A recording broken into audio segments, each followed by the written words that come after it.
Halo semua, perkenalkan nama saya Venersia Rista Manutu. Saya berasal dari Universitas Kristen Indonesia Maluku, Fakultas Ilmu Komputer, Program Studi Informatika dengan NPM 12155201230108. Di sini saya akan membawakan 3 materi.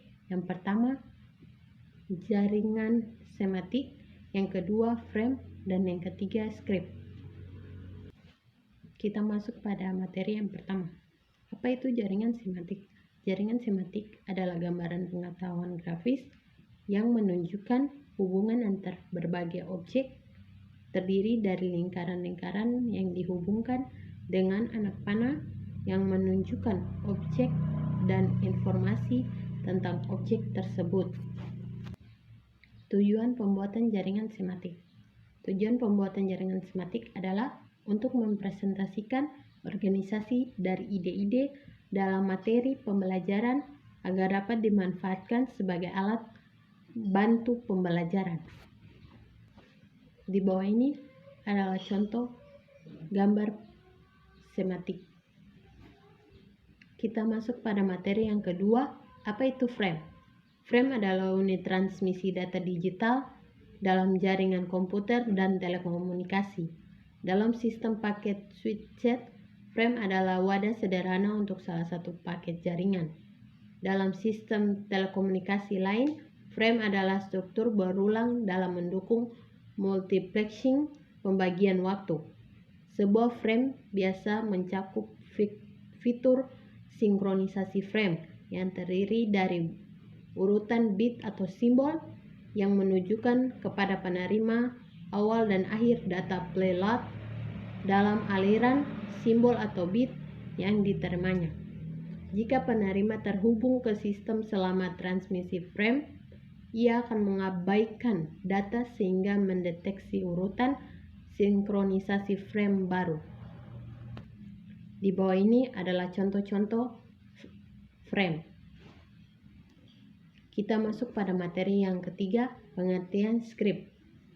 Bahasa script atau script adalah salah satu bentuk bahasa pemrograman yang berperan sebagai penunjang atau pelengkap suatu program. Artinya kode program dengan bahasa script dan akan disisipkan ke dalam sebuah kode program yang sudah besar atau kompleks.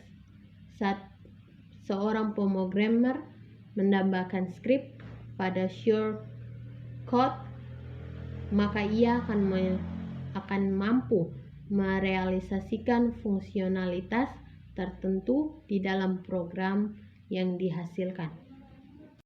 Contoh script terbagi menjadi 4. Yang pertama Python, yang kedua Perl, yang ketiga Ruby, yang keempat PHP. Yang pertama Python, bahasa pemrograman yang terkenal mudah dipelajari dan sangat fleksibel.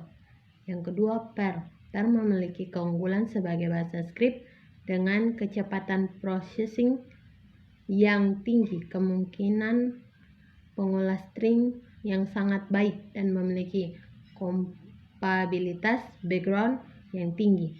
Yang ketiga, Ruby. Bahasa Ruby menjadi semakin populer karena tidak menuntut sinteks yang rumit, mengusung penyelesaian expression secara baik, serta menyediakan garbage filter untuk penghapusan informasi yang usang.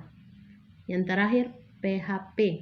Kehadiran PHP terbukti mampu menghasilkan produk situs web berkualitas karena dikombinasikan dengan HTML. Dua buku referensi dengan penulis yang berbeda, yaitu Ibnu Pratama dan Puji Astuti M. Com.